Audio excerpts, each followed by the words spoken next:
Hello my ज्वालामुखीज, कैसे हैं सारे के सारे बच्चे। आई होप कि सारे के सारे बच्चे बहुत अच्छे से अपनी पढ़ाई कर रहे हैं और मैम को हल्का सा मिस भी करा है आप लोगों ने।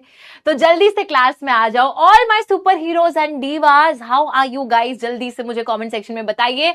और आज हम बेटा एक नया चैप्टर लेकर आ गए हैं और वो नया चैप्टर जैसे कि आप लोग देख सकते हो, it is resources and development. काफी सारे बच्चे ना मेरे को पर्सनली मैसेज भी कर रहे थे कि मैम हमारे ना यूनिट टेस्ट में चैप्टर आ रहा है, फटाफट से करा दो। तो यस, फाइनली हम लोग रिसोर्सेज एंड डेवलपमेंट लेकर आ गए हैं। जल्दी जल्दी से क्लास में आ जाओ, फटाफट से अपनी अटेंडेंस फटाफट से कमेंट सेक्शन में लगा दीजिए और उड़ान भरने के लिए तैयार हो जाइए। जल्दी जल्दी से सारे बच्चों के मेरे को कमेंट्स दिखने चाहिए अभी, फटाफट। यस, चश्मा मैम कहा? मैम अपना चश्मा बेटा आज घर पे भूल कर आ गई जल्दबाजी में, तो चश्मा तो घर पे रह गया है। लेकिन आप लोगों के कमेंट्स मुझे बहुत अच्छे से दिख रहे हैं क्योंकि आज जो स्क्रीन है वो मेरे बहुत ज्यादा पास है। ठीक है, तो मेरे को ऐसी कोई प्रॉब्लम नहीं आ रही है कि मेरे को आपके कमेंट्स नहीं दिख रहे। आई can see each and every one of your comments यहां पर। हेलो, हाय, गुड इवनिंग, ऑल राइट। जल्दी से क्लास को ज्वाइन कर लीजिए। Yes yes yes, iron man and super heroes, all my Superman, Batman, सब लोग आ गए हैं, डीवास भी आ गई हैं। Yes yes yes yes yes, okay. Good evening, good evening, good evening to each and every one of you. कैसे हैं हाल चाल, फटाफट से मुझे बताओ। How are you guys feeling? क्या आप लोगों ने जो लास्ट चैप्टर हमने डेवलपमेंट कंप्लीट करा था उसको रिवाइज करा कि नहीं करा? इतने सारे दिन हो गए, रिवाइज तो कर लेना चाहिए था यार। फटाफट से बताओ, फटाफट से बताओ, जल्दी जल्दी से बताओ यार, फटाफट फटाफट फटाफट। ओके, अच्छा, चश्मे के बिना ही आना चाहिए हमें। चलो, okay okay okay okay okay, ठीक है। Good evening, good evening, good evening, good evening. ठीक है, समरी लेक्चर भी मिल जाएगा, समरी लेक्चर भी मिल जाएगा आप लोगों को, उसकी टेंशन नहीं लेनी है। ठीक है, तो एक दो दिन का टाइम दे दो, समरी लेक्चर मिलेगा, इसका भी मिलेगा, उसका भी समरी लेक्चर मिल जाएगा। डू नॉट वरी गाइस, कल तक मिल जाएगा समरी लेक्चर। ठीक है, चलिए। यू लुक क्यूट, हाँ जी। डिडंट हैव टाइम, एक हफ्ता हो गया क्लास को हुए हुए, कह रहे हैं मैम टाइम नहीं था हमारे पास रिवाइज करने के लिए। गलत बात, गलत बात। चलो चलो यार, यहां पर फटाफट से आ जाओ, जल्दी जल्दी से आ जाओ। क्या हो गया? ठीक है, ला तालिया, ला तालिया, ला तालिया। बुक ले ली, चलो बहुत बढ़िया। ठीक है, okay okay okay, so much love, so much love, thank you thank you thank you guys. ठीक है, बैकलॉग्स हो गए हैं तो please guys make it a point कि अभी जब हमारा वीकेंड आएगा, सैटरडे संडे का दिन आएगा, तो सैटरडे संडे निकाल के जितने बैकलॉग्स हैं, जो जो चीजें छोड़ रखी हैं कि अभी नहीं पढ़ी, तो प्लीज उनको पढ़ लो, अच्छे से पढ़ लो, अच्छे से रिवाइज कर लो। एंड हम लोग फटाफट से आज की क्लास स्टार्ट करेंगे। आज की हमारी क्लास होने वाली है रिसोर्सेज एंड डेवलपमेंट के ऊपर। आज की क्लास में हम लोग मीनिंग ऑफ रिसोर्सेज पढ़ेंगे, मीनिंग ऑफ रिसोर्सेज के साथ साथ डेवलप। और भाई ये पेन के पापा आ गए। ओके, मीनिंग ऑफ रिसोर्सेज पढ़ेंगे, उसी के साथ हम लोग पढ़ेंगे development of resources and resource planning भी कंप्लीट करेंगे। यस, अल्लाह तालिया, अल्लाह तालिया, अल्लाह तालिया। ऑल राइट, ठीक है।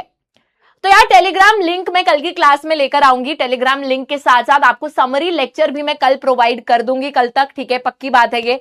समरी लेक्चर, टेलीग्राम लिंक, और टेलीग्राम में जुड़ने के बाद में हम लोग आपको, अभी तो देखो नोट्स मैं बनाऊंगी, तो नोट्स जब भी मैं बनाऊंगी तो मैं आपके साथ शेयर कर दिया करूंगी। अगर मैं किसी भी टॉपिक के नोट्स बना रही हूँ, किसी भी चैप्टर के नोट्स बना रही हूँ, तो उस टेलीग्राम चैनल पे मैं शेयर कर दूंगी। अभी तक मैंने कोई नोट्स शेयर नहीं करे हैं, तो टेलीग्राम लिंक आपको मिल जाएगा, उसके बाद ही वो नोट्स में शेयर करूंगी। ठीक है, चलिए। समर वेकेशन कब होंगे आपको बता दिया जाएगा बेटा, अभी मुझे भी डेट नहीं पता है, लेकिन जो भी डेट कंफर्म होगी वो आपको बता दी जाएगी। तो do not worry at all, summer vacation होंगे और आपको पता चल जाएगा कि कब होंगे। चलो चलो चलो, आ जाओ, क्लास में आ जाओ। और यहां पर मेरे सारे के सारे ज्वालामुखी, इसका जोश मुझे काफी ज्यादा हाई लग रहा है, काफी ज्यादा फुर्ती दिख रही है यार आज की क्लास में। कितने कितने बच्चों का हमारी क्लास में रिसोर्सेज एंड डेवलपमेंट का चैप्टर यूनिट टेस्ट में आ रहा है, या जिसको आप पीरियोडिक टेस्ट बोलते हो, उसमें आ रहा है, मुझे बता दो। ओके, चश्मा भूल गई यार, मैं घर पे भूला ही चश्मा, भूला। यस, भूला ही, सॉरी, क्वीन ऑफ इटली बना दिया आपने मुझे। अरे बाप रे, हो गया, टेस्ट हो गया, आ रहा है, टेस्ट में आ रहा है, ठीक है ठीक है ठीक है, टेस्ट हो भी गया। भाई स्कूल वाले बड़ी तेज करा रहे हैं भाई सिलेबस। कैसे कराते हैं सिलेबस इतनी तेज? एकदम स्कूल में क्या होता है ना, ऐसा होता है कि आपके भी स्कूल में, हमारी तो टीचर ऐसा करती थी, बुक लेकर आती थी, बच्चों को बोलती थी यू उज्ज्वला स्टैंड अप, और फिर बोलती थी रीड, और मैं रीड करती थी। भाई मैं अपनी क्लास में वो बच्ची थी जिसको टीचर बार बार खड़ा करके बोलते थे कि क्लास में चैप्टर रीड करो। ये इसका ये मतलब नहीं है कि मैं क्लास में बहुत ज्यादा बातें करती थी इसलिए मैम बोलती थी, वो भी एक रीजन था, लेकिन भाई अच्छी रीडिंग करती थी यार मैं, तो इसलिए मैम मुझे बोलती थी कि रीड करो, और बस रीड करते थे हम चैप्टर को, और चैप्टर ऐसे ही निपट जाते थे, चैप्टर ऐसे ही कंप्लीट हो जाते थे। और सोचो यार, मैं अगर तुम्हें ऐसे पढ़ाने लगूं कि मैं बस रीड करके चली जाऊं तो कैसा लगेगा? अच्छा नहीं लगेगा ना? अरे नहीं, हमें अच्छा नहीं लगेगा। चलो फटाफट चैप्टर कंप्लीट कर देते थे, रीड करवा करवा के चैप्टर खत्म। सितंबर अक्टूबर तक तो चैप्टर ही सारे खत्म हो जाते थे। ठीक है, कल ही हो गया? अच्छा अभी आने वाला है, अभी तो टेस्ट आने वाला है, एग्जाम आने वाला है, ठीक है। समर हॉलीडेज हो गई आपकी स्कूल में? यार हम जिस हिसाब से बेटा जो गर्मी आई है, जो समर आई है, ये समर हॉलीडेज हो जानी चाहिए, लेकिन अभी अगर नहीं हुई तो सैल्यूट है, फीलिंग प्राउड है भाई। तुम सभी बच्चों के लिए मैं बहुत प्राउड फील करती हूँ कि तुम इतनी गर्मी में स्कूल अगर जा रहे हो तो भाई साहब हैट्स ऑफ है भाई, हैट्स ऑफ है, सैल्यूट है सारे बच्चों को। क्योंकि बेटा जो ये गर्मी है ना, इतनी खतरनाक गर्मी है, मैं लिटरली अगर ऑफिस में अभी हमारे स्टूडियो के अंदर हूं, मेरे को अभी भी गर्मी लग रही है, अगर मैं हल्का सा बाहर निकलती हूँ तो ऐसे गर्म हवा इधर से उधर से हर जगह से आ रही है, बड़ी गंदी गर्मी है भाई, बहुत गंदी गर्मी है।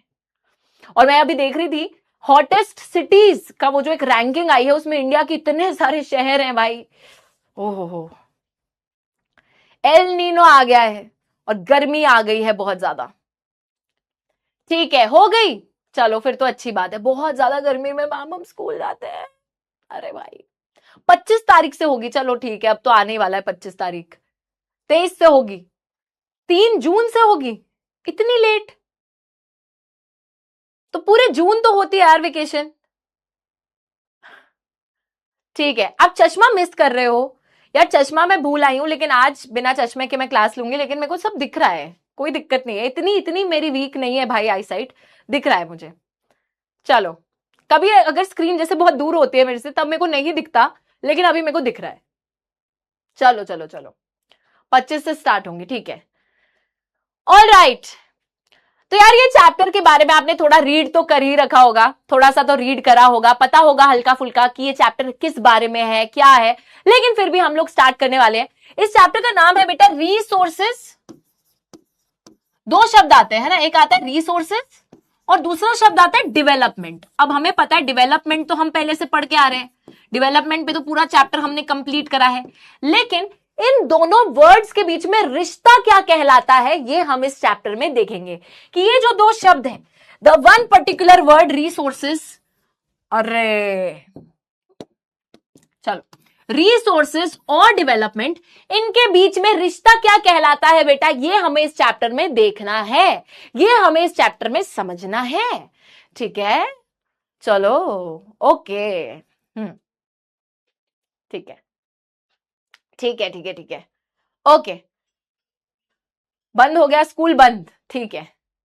चलो बाकी गाइस मैं आपको बताती हूं, सबसे पहले हम ये चैप्टर की शुरुआत रिसोर्सेज के मीनिंग के साथ करेंगे कि क्या मतलब होता है रिसोर्सेज का, ये समझेंगे। बहुत इजी चैप्टर है, बहुत प्यारा चैप्टर है, अच्छे से समझेंगे। ज्योग्राफी क्लास 10th की शुरुआत इसी चैप्टर के साथ होती है, और अगले आप जितने भी चैप्टर्स ज्योग्राफी में पढ़ोगे, forest wildlife resources, water resources, mineral energy resources, हर चैप्टर के आगे आपको रिसोर्स रिसोर्स दिखेगा। एग्रीकल्चर में भी हम लोग बेसिकली रिसोर्सेज की ही बात कर रहे होते हैं। तो बेसिकली रिसोर्सेज, रिसोर्सेज क्या होते हैं? तुम क्या रिसोर्स हो? मैं तुमसे एक सवाल पूछना चाहती हूं, क्या आप लोग ये जो हमारे सुपर हीरोज डीवास, जिनकी तरफ, यहां मैं बिल्कुल अंधेरे में आ गई, ठीक है, तो ये जो हमारे सुपर हीरोज और डीवास हैं गाइस, क्या आप लोग भी एक रिसोर्स हो? What is the temperature in your area? Let me check, what is the temperature in my area?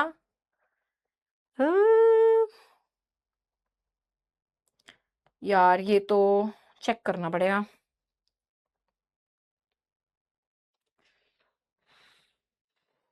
$38? It feels like 50 degrees, but it is 38 degrees right now. अभी तो 38 डिग्री दिखा रहा है, पर मेरे को लगता है कि इससे ज्यादा टेम्परेचर होगा। हाँ मैम, हम भी रिसोर्स है, हम तो ह्यूमन रिसोर्स है, मानव संसाधन है हम लोग। Yes, 45 degree. बेटा कौन से रेगिस्तान में ऐसे सुने थे मैंने कि डेजर्ट के अंदर ये टेम्परेचर होता है 50 डिग्री 45 डिग्री। ये तो यहीं पे ही होने लग गया। ठीक है, ओके। उत्तराखंड में 35 डिग्री पहुंच गया है। उत्तराखंड में ठंडी जगह पे ये हाल हो रहा है, तो फिर तो बेटा हमारा तो क्या ही होगा फिर। ठीक है। अरे बाप रे, अरे बाप रे, इतना ज्यादा टेम्परेचर। 6-7। अच्छा, टेम्परेचर भी मीम देख के आता है क्या बेटा? आ जाओ। अब यहां पे बेटा जब भी हम रिसोर्स की बात करते हैं, आज तक भी हमने रिसोर्स के बारे में पढ़ रखा है। हर एक चीज रिसोर्स है बेटा, हर एक चीज रिसोर्स है। ये जो हमारी प्यारी सी मैम की diva pink colour water bottle, इसके अंदर जो पानी है ये भी रिसोर्स है। ये जो वाटर बॉटल है ये जिस चीज से बनी है वो भी रिसोर्स है। हर चीज एक रिसोर्स है। ये पेन रिसोर्स है, एवरीथिंग इज अ रिसोर्स। मतलब सिंपल सी एक डेफिनेशन है रिसोर्स की, बहुत प्यारी सी डेफिनेशन है। मैं आपको अगर बताती हूं, everything available in our environment, हमारी प्रकृति में हर वो चीज जो मौजूद है in our environment, that can be used to satisfy our needs is called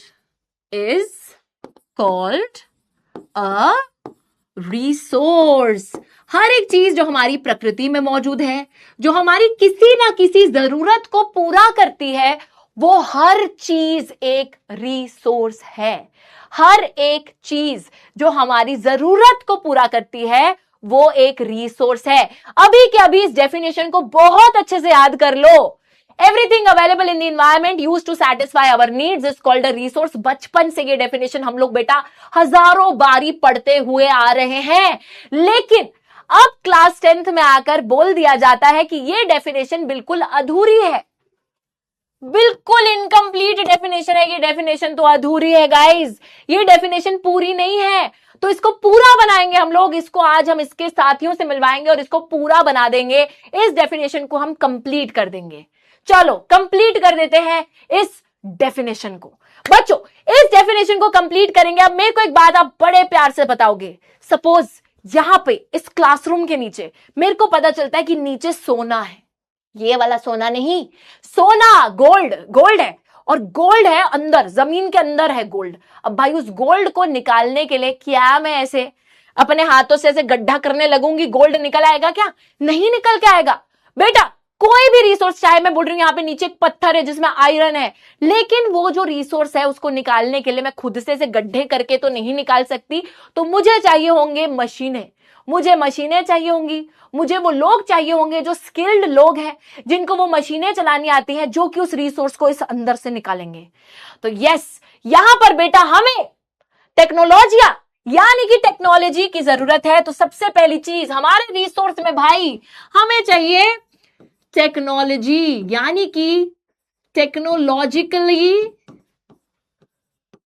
accessible होना चाहिए। एक्सेसिबल का मतलब है हमें हमारी पहुंच होनी चाहिए, ऐसी तकनीक हमारे पास होनी चाहिए जिसके थ्रू हमें उस रिसोर्स तक पहुंच सके, उस रिसोर्स को निकाल सके।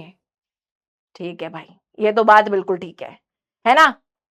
ऐसे तो नहीं निकाल सकते। तो टेक्नोलॉजिया की हमें जरूरत पड़ेगी, टेक्नोलॉजिकली एक्सेसिबल होनी चाहिए वो चीज। अब टेक्नोलॉजी मिल गई, ठीक है भाई, निकाल लो रिसोर्स को। लेकिन बेटा एक और दिक्कत है। अब एक और दिक्कत है कि अगर मैंने ये पूरा टेक्नोलॉजी लाने में, लोगों को लाने में खर्च दिए 2 करोड़ रुपए, हल्के में मत लेना मैम को, ठीक है? मैम ने 2 करोड़ लगा दिए भाई रिसोर्स, इस सोने को एक्सट्रैक्ट करने में, लेकिन वो सोना निकल कर आया हमारे पास सिर्फ 10 लाख रुपए का। 2 करोड़ लगा के 10 लाख का सोना। ये क्या हुआ भाई मेरे साथ में? इससे अच्छा तो मैं घर पे सो जाती, इस सोने को निकालने से अच्छा। तो भाई इतना पैसा लगाकर इतना सा सोना निकल कर आएगा, तो मैम की तो यहां पर क्या हो गया, एक पोपट। ठीक है, तो बेसिकली बेटा यहां पे तो बहुत ही गलत हो जाएगा, यहां पे तो बहुत ही गलत हो जाएगा। क्या होगा फिर? क्या करना? अंबानी मैम, अरे भाई हाँ बच्चों इतना नहीं। तो यार दूसरी चीज ये है कि जितना मैं पैसा लगा रही हूं उससे ज्यादा वैल्यू की मेरे को चीज मिलनी भी तो चाहिए, तभी तो उस रिसोर्स का कोई फायदा है। अगर बेटा मैं बोल रही हूं ओशन है, ओशन के बेड पे कोई रिसोर्स है और मैंने बहुत सारा पैसा खर्च दिया लेकिन बहुत ही कम वैल्यू का रिसोर्स निकला, तो ये तो नुकसान हो जाएगा ना, इसकी भरपाई कौन करेगा? तो हमें ऐसा रिसोर्स नहीं चाहिए जहां हमारा नुकसान हो। तो दूसरी चीज है कि वो चीज क्या होनी चाहिए, इट शुड बी इकोनॉमिकली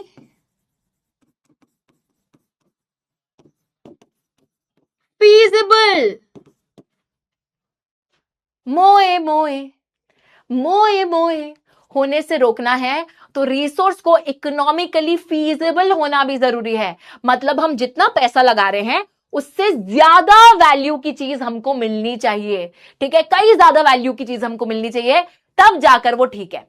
अब यार सोना भी निकाल लिया, अच्छी खासी वैल्यू का भी सोना आ गया, दोनों प्रॉब्लम सॉल्व। लेकिन एक और चीज है, अगर उस सोने को निकाल के मैं लेकर जाती हूँ और लोग बोले अरे ये क्या ले आए, ये तो पत्थर है, ये तो पत्थर है, इसे तो हम कोई वैल्यू का ही नहीं समझते, ये क्या बेकार चीज है, रख दो इसको साइड में। अगर बेटा लोग उस सोने को वैल्यू नहीं देंगे, अगर लोग सोने को सिर्फ एक पत्थर की तरह समझेंगे और उसको उतनी वैल्यू नहीं देंगे जितनी आज सोसाइटी में दी जाती है, तो फिर वो सोना किसी काम का नहीं है।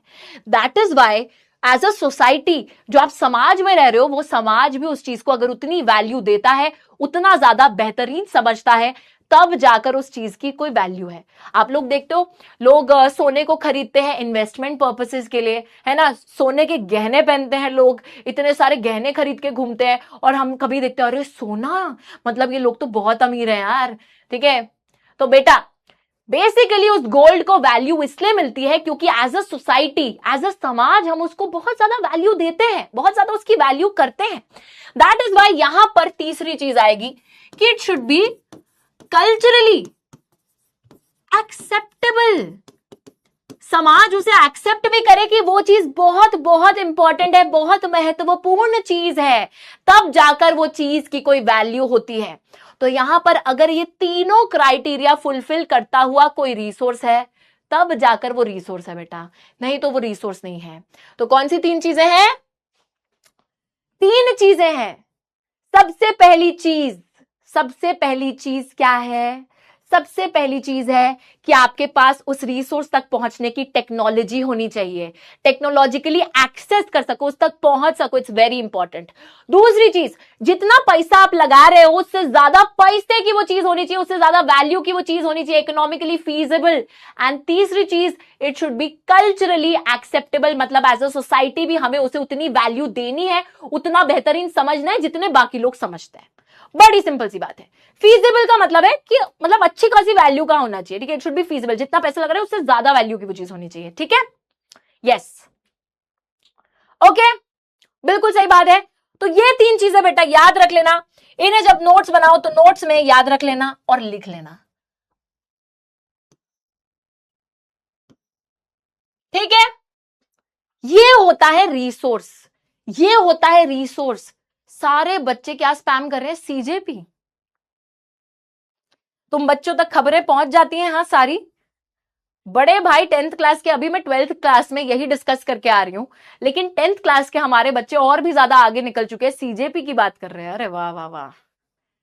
कॉकरोच, कॉकरोच पार्टी की बात कर रहे हो, बहुत बेटा बढ़िया। क्या हो गया? सीजेपी की बात क्यों कर रहे हो?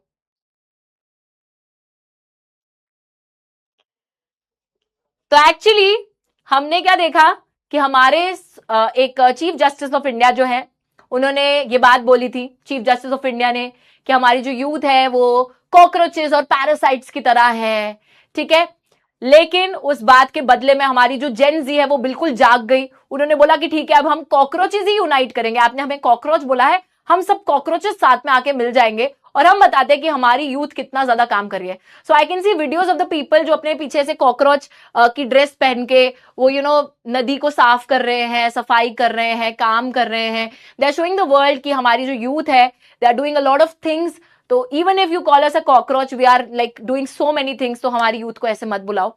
लेकिन बाद में उन्होंने अपना जस्टिफिकेशन दिया कि मैं यूथ को इन जनरल नहीं बोल रहा था, बल्कि मैं तो ये बोल रहा था कि जो लोग फ्रॉड डिग्री लेके आ जाते हैं उस यूथ की मैं बात कर रहा था, उस यूथ को मैं कॉकरोच बोल रहा था। बट अब तो भाई काम हो गया, ठीक है। हाँ, मेलेडी भी लिख रहे हैं, सारी खबरों से अप टू डेट रहते हैं बच्चे हमारे, बिल्कुल अप टू डेट। उसका देखा है, शेयर बढ़ गया है मेलेडी टॉफी का। यार मेरी तो फेवरेट टॉफी होती थी मेलेडी बचपन में। आई यूज टू लव मेलेडी। मेरे घर में मेलेडी के पैकेट्स आए होते थे और मैं डेली अपने लंच के बाद, डिनर के बाद, ऐसे था, मम्मी ने डांट रखा था कि पूरी नहीं खत्म करनी है, तो एक एक दो दो टॉफी लेके मैं खा लेती थी कि खत्म ना हो जाए पूरा पैकेट। तो yes, it use to be my favourite toffee. But अभी तो आप मेलेडी, मेरे को पता है क्यों बोल रहे हो, ठीक है। कच्चा मैंगो बाइट, हाँ ठीक है। तो यहां पर बेटा, ओके, पता है मेरे को मेलेडी आप क्यों बोल रहे हो, मेरे को आई नो, आई नो। चलो, सेम सेम टू मी है, सेम टू मी मैम। चलो ठीक है। तो यहां पे हमें रिसोर्स की डेफिनेशन को समझना है कि रिसोर्स हमारे एनवायरनमेंट में जितनी चीजें जो मौजूद है, जो हमारी किसी ना किसी जरूरत को सेटिस्फाई करती हैं, वो चीजें रिसोर्सेज हैं। लेकिन कब वो रिसोर्स बनेंगी, जब हमारे पास टेक्नोलॉजी हो उस रिसोर्स तक पहुंचने की। दूसरी चीज, जितना पैसा हम लगा रहे हैं उससे ज्यादा वैल्यू की वो चीज हो, इकोनॉमिकली फीजिबल हो। एंड तीसरी चीज, हमारी सोसाइटी भी उस रिसोर्स को उतना तवज्जो देती हो, उतना इंपॉर्टेंट मानती हो, तब जाकर वो चीज एक रिसोर्स बनेगी। तो these three criterias are what makes something a resource. ठीक है, सभी को समझ में आया? जल्दी से फायर इमोजी बना देंगे सारे बच्चे। और मेरे को बहुत खुशी हो रही है यार ये देखकर कि तुम एसएसटी के स्टूडेंट्स और तुम लोग बिल्कुल करंट अफेयर्स से अपडेटेड हो। ऑल्दो तुमने पिछले चैप्टर को रिवाइज नहीं करा, लेकिन सीजेपी, मेलेडी सब पता है तुमको, सब कुछ पता है, यही सब करते हो तुम लोग। चलो जल्दी से फायर इमोजी बना देंगे फटाफट से, जल्दी जल्दी। ओके, अरे टेको लिख दिया क्या? सॉरी, टेक्नोलॉजिया करने के चक्कर में टेको लिख दिया, टेक्नोलॉजी की स्पेलिंग गलत है मैम, सॉरी। टेको लिख दिया भाई, टेको, टेक्नोलॉजी, सॉरी, टेक्नोलॉजिया। ऐसे करने के चक्कर में हमने टेक्नोलॉजिया लिख दिया। ओके ठीक है, ओके। अब बच्चों ये है रिसोर्स की डेफिनेशन। अगर एग्जाम में रिसोर्स की डेफिनेशन, परिभाषा पूछ ली जाती है तो आपको यही लिखकर आनी है, दैट इज इट। ठीक है, चलो आगे आ जाओ। अरे अरे अरे अरे अरे, चलो चलो चलो, आ जाओ आ जाओ आ जाओ। नाउ यहां पे यही बात लिखी थी कि everything available in our environment used to satisfy needs provided it is technologically accessible, economically feasible, culturally acceptable, can be termed as a resource.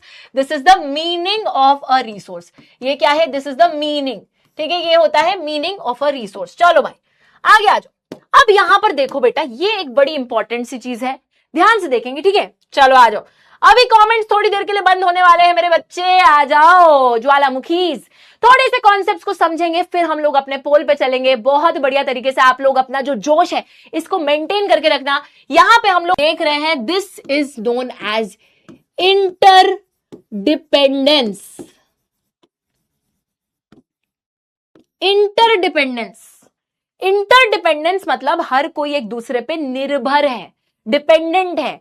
ठीक है, कौन कौन डिपेंडेंट है? लेट्स सी बेटा, यहां पे ये जो डिपेंडेंस आपको दिखेगी, सबसे पहले यहां पे आ जाओ ह्यूमन बींग्स। ह्यूमन बींग्स मतलब हम बात कर रहे हैं चिंटू, पिंटू, सभी की, मतलब हम सारे जितने लोग हैं ह्यूमन बींग्स हैं।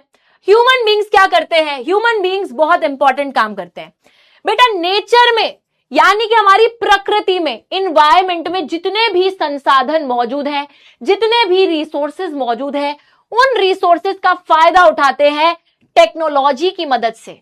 टेक्नोलॉजी को किसने बनाया? इंसानों ने। नेचर में रिसोर्सेज थे तो हमने ही टेक्नोलॉजी बनाई, और टेक्नोलॉजी का यूज करके हम लोगों ने नेचर के अंदर से रिसोर्सेज को निकाला। अब जैसे बहुत सारे रिसोर्सेज हमने निकाले, सपोज गोल्ड की बात करो तुम, आयरन की बात करो, ठीक है, ये सब हमने रिसोर्सेज को निकाल लिया। अब भाई ह्यूमन बींग्स ने ही इन रिसोर्सेज के लिए इंस्टीट्यूशंस बनाए। इंस्टीट्यूशन मतलब जहां पे जैसे गोल्ड है, पहले तो पत्थर की तरह आएगा, उस गोल्ड को पूरा मेल्ट करा जाएगा, उसकी गोल्ड की चेन बनाना, गोल्ड का हार बनाना, तो ये सारे हमारे जो इंस्टीट्यूशंस है उनमें बनेंगे। अगर मैं बात करती हूँ आयरन, आयरन एक पत्थर के फॉर्म में होता है, उस पत्थर में से आप आयरन और जिसको बोलते हैं आयरन और में से आयरन को निकालोगे, उससे बहुत एक बड़ा प्रोसेस फॉलो करोगे, स्टील बनाओगे। तो ये सारे इंस्टीट्यूशंस भी ह्यूमन बींग्स ने बनाए, जिन इंस्टीट्यूशंस के थ्रू हम तक वो रिसोर्स पहुंच पाता है। ठीक है, इंस्टीट्यूशंस हो गए एक तरीके से जो फैक्ट्रीज हैं, इंडस्ट्रीज हैं, जो कि ह्यूमन बींग्स ने ही क्रिएट करी, जिसके थ्रू आप तक ये सारी चीजें पहुंच पाती हैं। हम लोग बेटा प्रकृति में जो संसाधन है, टेक्नोलॉजी बनाकर उन संसाधनों को एक्सट्रैक्ट करते हैं, उन्हीं संसाधनों के लिए इंस्टीट्यूशंस बनाते हैं, जिसके थ्रू वो जो रिसोर्सेज है हम जनता तक पहुंच सके। तो हर चीज के बीच में एक इंटरडिपेंडेंस है, एक दूसरे पे निर्भरता है। वी आर निर्भर, है ना, हम लोग ये सारी चीजों को आपस में कनेक्ट कर रहे हैं, इंटरडिपेंडेंस क्रिएट कर रहे हैं। तो this is what we mean. अब ये लोग तो बेटा एक दूसरे पे डिपेंडेंट है, जैसे तुम्हारा मूड डिपेंडेंट रहता है कि उसके रिप्लाई पे, कि उसका रिप्लाई क्यों नहीं आया। अगर उसका रिप्लाई आ गया तो मूड अच्छा हो जाता है, उसका रिप्लाई नहीं आया तो मूड खराब हो जाता है। बेटा इन सब चीजों में मत पड़ो, ठीक है, ये उम्र नहीं है।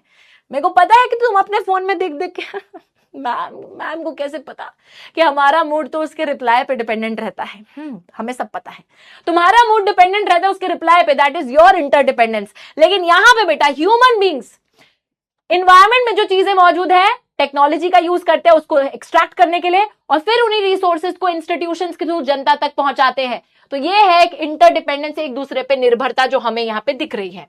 अब यहां पर आ जाइए बेटा, सभी को बात समझ में आई है? फटाफट से मुझे बता दीजिए।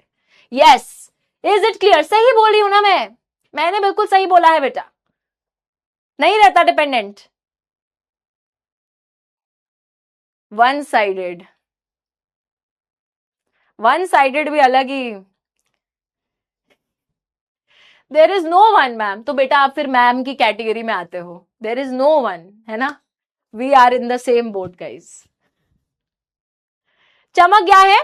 ठीक है, इंटरडिपेंडेंस का मतलब है एक दूसरे पे निर्भरता, एक दूसरे पे डिपेंडेंस। तो हम वही देख रहे हैं कि अगर सिर्फ प्रकृति में संसाधन होंगे तो भाई जब तक उन संसाधनों को कोई एक्सट्रैक्ट नहीं करेगा, उसको कोई इस्तेमाल नहीं करेगा, तो उसका क्या फायदा है। तो ये नेचर में जो रिसोर्सेज हैं ये डिपेंडेंट है टेक्नोलॉजी पे, और फिर यही चीज यहाँ पे इंस्टीट्यूशन जब तक नहीं होंगे तो फिर उस चीज का भी क्या फायदा होगा, लोगों तक कैसे वो चीज पहुंचेगी। तो वो डिपेंडेंट है इंस्टीट्यूशंस पे, और ये सब डिपेंडेंट है ह्यूमन बींग्स पे। हम लोग ही तो हर चीज का फायदा उठा रहे हैं, हर चीज का फायदा हम ही तो उठा रहे हैं गाइस। ठीक है, सिंगल मैम कोई बात नहीं यार, दुख की कोई बात नहीं है, दुख की कोई बात नहीं है। सिंगल होना बेटा लाइफ का दुख बिल्कुल भी नहीं है। आजकल आप जितने सिनेरियोज आसपास अपने देखते हो, जितनी न्यूज पढ़ते हो, I think it is better to be single. Okay ठीक है, चलो ओके। तो थैंक यू। तो बच्चों मैं भी डिपेंडेंट हूं किस पे? चाय पे। चाय बिस्किट आए हैं बेटा आपके लिए भी, ये लो ये लो। तो यार ये चाय वैसे तो मैंने मंगाई भी नहीं थी, लेकिन ठीक है आ गई है तो पी ही लेंगे। चाय चाय चाय इज लव, चाय इज लव। और जो लोग गर्मी में भी चाय पीते हैं ना, इतनी तपती गर्मी में भी जो लोग चाय पीते हैं, I have huge respect for them. You guys are like, तुम्हारे लिए ऑरा प्लस है बेटा, ऑरा प्लस है। चलो ठीक है, I will focus on my career ma'am, बिल्कुल सही, बहुत बढ़िया। ठीक है गाइस, चलो तो यहां पर फटाफट से आते हैं पोल पे। पोल को देख लेते हैं क्या बात हो रही है। अरे अरे पोल नहीं आया अभी, एक और चीज है। अच्छा पहले ना एक और बात बताती हूं मैं आपको, इसके बाद पोल पे चलते हैं। यहां पे बेटा ये वाला जो टॉपिक है ना, पहले आपकी अगर पुरानी एनसीईआरटी होगी, अगर आपके पास ओल्ड एनसीईआरटी है, ध्यान से सुनना ठीक है, बाद में बोलोगे मैम आपने पढ़ाया नहीं। ओल्ड एनसीईआरटी के अंदर ये वाला पर्टिकुलर टॉपिक बहुत डिटेल में हुआ करता था, जहां पे हम लोग पर्टिकुलरली हर एक क्लासिफिकेशन जो होती थी रिसोर्सेज की उसको समझते थे। लेकिन अभी जो हमारी न्यू एनसीईआरटी है, जो हमारा न्यू एडिशन है, इसके अंदर ये टॉपिक डिटेल में बिल्कुल भी नहीं है। तो आपको बस ये रीड करके बस समझ लेना है कि अगर गलती से इस पे एमसीक्यू या कुछ आ जाता है, जो कि मुझे नहीं लगता कि आएगा, लेकिन अगर आ जाता है गलती से, तो आपको बस पता होना चाहिए कि क्या क्लासिफिकेशन है, ठीक है। इसकी डिटेल अब हमारे पास नहीं है, it is no longer in the new NCERT, so we do not have to study the detail. But मैं आपको बता देती हूं। देखो यार, जैसे हम लोग क्लास में बहुत सारे बच्चे हैं, सपोज हम लोग बोल रहे हैं हमारी क्लास में बहुत सारे बच्चे हैं, 50 स्टूडेंट्स हैं हमारी क्लास में, फॉर एग्जाम्पल हमारी क्लास में तो बहुत सारे हैं, लेकिन सपोज स्कूल में 50 स्टूडेंट्स हैं। अब 50 स्टूडेंट्स के बीच में यार मैं कहती हूं मैं ना इन बच्चों को क्लासिफाई करूंगी। क्लासिफाई का मतलब होता है, क्लासिफाई करने का मतलब ध्यान से समझ लो, ठीक है। क्लासिफाई करने का मतलब होता है ग्रुप्स में डालना, और ये ग्रुप्स जो है अलग अलग बेसिस पे हम लोग बनाते हैं। जैसे कि 50 बच्चे हैं, मैं बोल रही हूँ कि चलो यार एक काम करते हैं, जो बच्चे डांस में अच्छे हैं ना उनका एक ग्रुप बना देते हैं। तो डांस वाले बच्चों को मैंने यहाँ पे लिस्ट में लिख लिया। जो सिंगिंग में अच्छे हैं उनका मैंने एक ग्रुप बना लिया, सिंगिंग का एक ग्रुप बना लिया। फिर मैंने देखा अरे हमारे तो यहाँ पे रोनाल्डो मेसी टाइप के बच्चे भी हैं, तो जो बच्चे हमारे स्पोर्ट्स में अच्छे हैं उनका मैंने एक अलग से ग्रुप बना लिया। तो मैंने क्या करा, बच्चे वही हैं लेकिन उन बच्चों को मैंने अलग अलग ग्रुप्स में डाल दिया, अलग कैरेक्टरिस्टिक्स के हिसाब से, कि जो डांस में अच्छा है, जो सिंगिंग में अच्छा है, जो स्पोर्ट्स में अच्छा है। सिमिलरली संसाधन बहुत सारे हैं, रिसोर्सेज बहुत सारे हैं, लेकिन जब हम उन रिसोर्सेज को किसी एक चीज पे, जैसे यहां हमने डांस सिंगिंग लिया, किसी एक ग्रुप के बेसिस पे बांट देते हो, ग्रुप बना देते हो, तो उसी को हम क्लासिफिकेशन बोलते हैं। अब यहां पे जैसे रिसोर्सेज को हमने क्लासिफाई करा है, बहुत अलग अलग वेराइटी है, बहुत अलग अलग बेसिस है। चलो देखते हैं कैसे। सबसे पहले यहां पे देखो, on the basis of origin, ठीक है। ओरिजिन का मतलब होता है कि उत्पत्ति कैसे हुई आपकी, ओरिजिन कैसे, ओरिजिनेट कैसे हुए, ठीक है, कहां से शुरुआत हुई। तो यार यहाँ पे दो टाइप के रिसोर्सेज हैं, एक है बायोटिक और एक बायोटिक। आपने साइंस में बायोलॉजी में पढ़ा होगा, बायोटिक का मतलब होता है जो लिविंग थिंग्स होती हैं, एबायोटिक का मतलब होता है जो नॉन लिविंग होती हैं। तो सिमिलरली वही बात है, जैसे कि अगर मैं बोलती हूं कि गोल्ड, आयरन और ये सारे नॉन लिविंग रिसोर्सेज हैं, तो ये एबायोटिक में आ जाएंगे। वहीं पे अगर मैं ह्यूमन बींग्स की बात करती हूँ, जानवरों की, वाइल्ड लाइफ की बात करती हूं, तो ये लिविंग थिंग्स हैं, तो ये हमारे बायोटिक रिसोर्सेज में आ जाएंगे, ठीक है, लिविंग और नॉन लिविंग, सिंपल सी बात। दूसरा है एग्जॉस्टेबिलिटी के बेसिस पे। एग्जॉस्ट होना क्या होता है कि थक गए, एनर्जी खत्म हो गई, एग्जॉस्ट हो जाना। सिमिलरली बेटा एग्जॉस्टेबिलिटी के बेसिस पे मतलब कि जैसे मुझे ना हम आज एग्जॉस्टेड हैं, मतलब आज तो भाई हमारी पूरी एनर्जी खत्म हो गई है। तो सिमिलरली एग्जॉस्टेबिलिटी का मतलब ये है कि कौन से वो रिसोर्सेज हैं जो खत्म हो जाते हैं, एग्जॉस्ट हो जाते हैं, और कौन से जो खत्म नहीं होते कभी भी।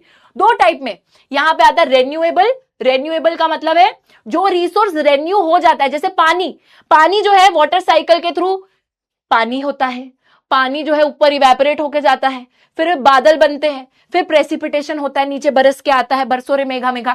तो पानी बेटा वाटर साइकिल के थ्रू रेन्यू होता है, तो वो रेन्यूएबल रिसोर्स है, मतलब खत्म नहीं होता, फिर से रेन्यू हो जाता है।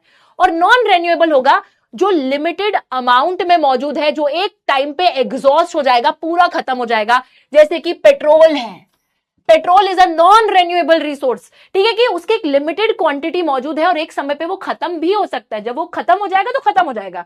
नाउ नेक्स्ट इज ओन कौन कर रहा है, किसके पास ओनरशिप है, उस बेसिस पे होता है इंडिविजुअल रिसोर्स। इंडिविजुअल मतलब जिसकी ओनरशिप इंडिविजुअल के पास है। जैसे अगर मैं बोलूं कि मेरी गाड़ी मेरी है, मेरे पास उसकी ओनरशिप है। मेरा फोन इंडिविजुअल ओनरशिप, आपके पास जो फोन है वो आपका इंडिविजुअल ओनरशिप, क्योंकि आप उसे ओन कर रहे हो, है ना। ये नहीं है कि फोन है, कल को पड़ोसी मांग के चला गया, कल को कोई रिश्तेदार लेके चला गया कि अरे ये तो हम सब मिलके ओन करते हैं, नहीं, मैं अकेले ओन करती हूं, इंडिविजुअल ओनरशिप। फिर आती है कम्युनिटी ओनरशिप। कम्युनिटी का मतलब है जो पूरी कम्युनिटी, पूरा समुदाय मिलके ओन करता है। जैसे पार्क जो है आपका अकेले का नहीं है ना, उस पार्क में जो आपकी गली में पार्क है वहां पे बहुत सारे लोग जा सकते हैं, मॉर्निंग वॉक पे, इवनिंग वॉक पे, बैडमिंटन खेलने जाते हैं, तो पार्क कम्युनिटी ओनरशिप में आ गया। तीसरी चीज है नेशनल रिसोर्स। नेशनल मतलब जो देश का रिसोर्स है, जैसे कि हमारे इंडिया के अंदर जितनी भी जगह आ रही है वो नेशनल रिसोर्स कहलाएंगी। ओके, जितने रिसोर्सेज आ रहे हैं वो नेशनल रिसोर्सेज कहलाएंगे। फिर आते हैं इंटरनेशनल रिसोर्स। इंटरनेशनल रिसोर्स मतलब जो किसी भी देश के पास नहीं है, पूरी जो इंटरनेशनल कम्युनिटी है वो मिलके ओन कर रही है। जैसे कि ओशन वाटर, ओशन वाटर किसी देश का एक का नहीं है, थोड़ा बहुत ओशन वाटर होता है सब देशों के पास में, लेकिन जो वैसे ओशन वाटर है वो किसी एक कंट्री तक सीमित नहीं है, it is of the entire world. ठीक है, जिसे पूरा वर्ल्ड ओन कर रहा है। Now next is status of development के बेसिस पे। स्टेटस ऑफ डेवलपमेंट के बेसिस पे एक रिसोर्स आता है पोटेंशियल रिसोर्स। अब ये ना बड़ा अच्छा है समझाने में, जब ये डिटेल में टॉपिक होता था और मजा आता था। पोटेंशियल रिसोर्स का मतलब है जैसे जब तुम पीटीएम पे जाते हो, पेरेंट टीचर मीटिंग पे स्कूल में जाते हो, टीचर बोलती है आपके बच्चे में पोटेंशियल बहुत है लेकिन ये उतना पढ़ता नहीं है। ये बात मैंने भी सुनी है बेटा, तुमने भी सुनी होगी। देखो पोटेंशियल का मतलब वही है कि हाँ ये रिसोर्स यूज बहुत अच्छे से हो सकता है पर हम कर नहीं पा रहे उसको रिसोर्स। ठीक है, तो ऐसे बहुत रिसोर्सेज होते हैं जिनमें पोटेंशियल है कि आगे चल के बहुत अच्छे से हम इन्हें यूज करेंगे, लेकिन हम यूज उतना कर नहीं पा रहे हैं उनको। जैसे कि सोलर एनर्जी, विंड एनर्जी, हमें पता है कि एक टाइम पे ये जो एनर्जी है ना ये बाकी चीजों को फेल कर देगी, पर अभी उतने अच्छे से हम उसे यूज नहीं कर पा रहे। Next is developed. डिवेलप्ड का मतलब है ऐसा रिसोर्स जो हमें पता भी है कि कैसे यूज करना है और हम कर भी रहे हैं, जैसे पेट्रोल हो गया, नेचुरल गैस हो गई, तो ये रिसोर्सेज हमें पता भी है कि कैसे यूज करना है और हम कर भी रहे हैं, तो डिवेलप्ड है, पता है सबको। स्टॉक हो गया एक ऐसा रिसोर्स जो हम यूज ही नहीं कर पा रहे, हमें हमारे पास अभी तक वो टेक्नोलॉजी ही नहीं है उसको यूज करने की। और लास्ट में आ गया रिजर्व्स, जिसको हमने फ्यूचर यूज के लिए रखा हुआ है। जैसे कि डैम के अंदर जो पानी रखते हैं हम लोग, कि अभी नहीं यूज कर रहे, बाद में जाके यूज करेंगे, तो दैट इज रिजर्व्स। ठीक है, तो ये कुछ क्लासिफिकेशन है, रिसोर्सेज को हमने क्लासिफाई करा है कुछ कुछ बेसिस पे, जैसे हमने स्टूडेंट्स को क्लासिफाई करा था अभी, और इसकी प्रॉपर एक्सप्लेनेशन हमारे सिलेबस में नहीं है, डिटेल्ड एक्सप्लेनेशन नहीं है। हमें बस ये नाम याद रखने हैं कि कौन से टाइप में कौन से रिसोर्स आते हैं, क्योंकि अगर कल को बाय चांस, ऐसा होगा नहीं कि अगर कल को कोई एमसीक्यू आ गया तो हमसे पूछा जा सकता है, तो हमें बस इतना पता होना चाहिए। ठीक है, चलो अभी कोई डाउट, कोई दिक्कत, कोई शंका जल्दी से मुझे मेरे ज्वालामुखी फटाफट से बता देंगे, जल्दी जल्दी।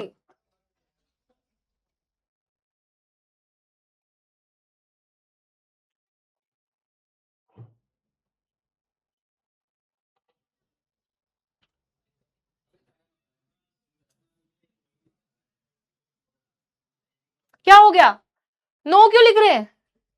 अच्छा कोई दिक्कत नहीं, अच्छा मैं पूछ रही हूँ, मैं सोच रही हूँ इतने सारे बच्चे नो क्यों लिख रहे हैं, मेरे को लगा किसी को समझ ही नहीं आया, फिर मुझे याद आया कि मैंने पूछा था कोई दिक्कत कोई शंका, इसलिए नो लिख रहे हैं। ठीक है ठीक है ठीक है ठीक है ठीक है, माय ज्वालामुखी, okay no problem. Okay, stock क्या होता है बेटा? स्टॉक होता है एक ऐसा रिसोर्स जो हमें पता है कि हम यूज कर सकते हैं, लेकिन हमारे पास टेक्नोलॉजी ही नहीं है उसको यूज करने की, हमारे पास उसको यूज करने की तकनीक अभी तक है नहीं, बनी नहीं वो टेक्नोलॉजी कि हम इसको यूज कर लें।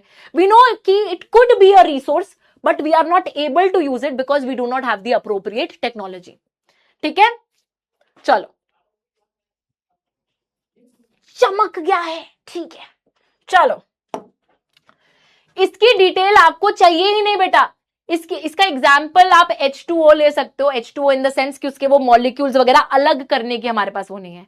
H2O is water right, but उसके वो मॉलिक्यूल्स अलग नहीं हम कर पाते, वो वाली टेक्नोलॉजी अभी तक हमारे पास नहीं है। तो इट्स लाइक दैट, ऑल्दो ऐसे में स्पेसिफिक किसी चीज के बारे में नहीं सोच पा रही हूँ, but yes this is an example जो कि हम हमें पढ़ाते थे जब हम पहले पढ़ते थे। तो यस स्टॉक का यही है कि जैसे H2O होता है तो उसके हम वो एटम्स मॉलिक्यूल्स जो होते हैं ना वो अलग नहीं कर पाते, वो टेक्नोलॉजी हमारे पास अभी तक नहीं है, although it is water. H2O is what? It is water. कर लेते हैं उसको अलग, यार ऐसे मत बोलो यार, ये भी हो गया क्या? देखते हैं फिर।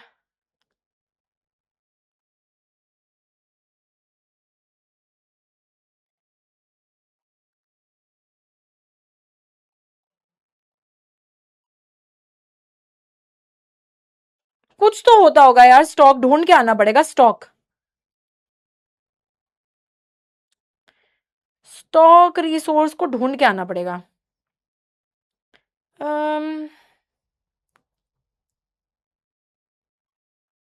वाटर ही है इसका example. Water is an example. नहीं, वाटर इसका एग्जाम्पल बोलते हैं भाई. Water, literally water is an example of the stock resource.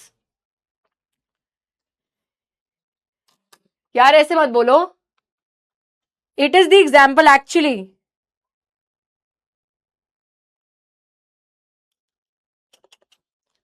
कोई बात नहीं, इसको हम सर्च करेंगे. सर्च करेंगे स्टॉक का और एग्जाम्पल लेकर आएंगे. चलो, which of the following can be termed as a resource. इनमें से किस चीज को हम लोग एक रिसोर्स मानते हैं? सिर्फ natural things, anything technologically accessible, economically feasible, culturally acceptable, only man made products, या ओनली रेन्यूएबल थिंग्स. इसका आंसर तो किसी ने भी गलत दिया ना, अच्छा नहीं होगा. फिर बताओ, वाटर ही एग्जाम्पल देते हैं हम. अरे यार,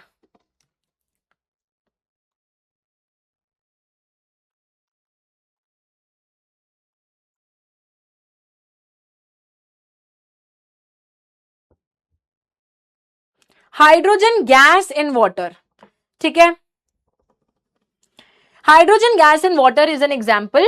और hydrogen gas in water contains hydrogen which can be use as a clean fuel, but large scale affordable technology to fully efficiently use it is still developing. ठीक है, देखो वाटर के अंदर बेसिकली क्या बोल रहे हैं कि water is an example of a stock resource. इसके अंदर बेसिकली बेटा जो हाइड्रोजन है ना, उसको हम, हमारा मन है कि उस हाइड्रोजन को हम एक क्लीन फ्यूएल की तरह यूज करें. लेकिन अभी हमारे पास एक बड़े स्केल पे उसको अच्छे से यूज करने की टेक्नोलॉजी नहीं आई है. तो हो सकता है कि फ्यूचर में वो टेक्नोलॉजी डेवलप हो जाए जिससे कि हम पानी से हाइड्रोजन को एक्सट्रैक्ट करके उसका फ्यूएल बना ले. तो हमारे पास अभी वो टेक्नोलॉजी नहीं है. ठीक है, तो इसको समझना. This is the example guys. Okay, I know कि मेरी साइंस थोड़ी वीक है, लेकिन ये एग्जाम्पल है. ओके, बड़े स्केल पे नहीं आप यूज कर सकते. हो सकता है कि छोटे स्केल पे आप यूज कर सकते हो, पर बड़े स्केल पे अभी तक वो technology, we are still developing it. हमारे पास वो टेक्निक अवेलेबल है ही नहीं. ठीक है, ओके, समझना इस चीज को. ऑल्दो कहीं पे भी लिखने को नहीं आएगा, बट इस चीज को समझिएगा. ओके, हमारी साइंस थोड़ी सी वीक है बेटा, लेकिन फिर भी समझो. ओके, चलो चलो चलो. तो यहां पे definitely the correct answer is only one answer which is option B. बिल्कुल सही जवाब. अरे वाह वाह वाह वाह वाह वाह वाह वाह, कमाल हो गया. Rituraj, Kunal, Ujju ma'am which Shubham. ये क्या है? अपने साथ आपने बेटा मेरा नाम जोड़ लिया. इतनी आसानी से आपने मेरा नाम जोड़ लिया. ये क्या हुआ? ये क्या हुआ? लेकिन बेटा आज तक हमने अपना नाम किसी के साथ नहीं जोड़ा और आपने हमारा नाम अपने साथ जोड़ लिया. Tanish, Anmol, bad boy. Baddies आ गई हैं क्या हमारी क्लास में? Bad boy, Sana, Abhinash, Manish, Ashwini. ठीक है जी, चलो. Okay, next. Which resource classification, कौन सा रिसोर्स क्लासिफिकेशन ओनरशिप पे बेस्ड है? ओनरशिप पे कौन सी चीज बेस्ड है बताओ? रेन्यूएबल, नॉन रेन्यूएबल, बायोटिक, ये biotic, individual, community, potential, developed. इस बच्चे से मैं मिलना चाहती हूं. कौन है ये बच्चा?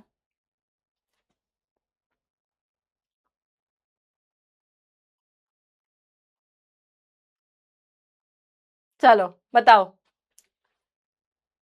मैटर हो गया है. अच्छा,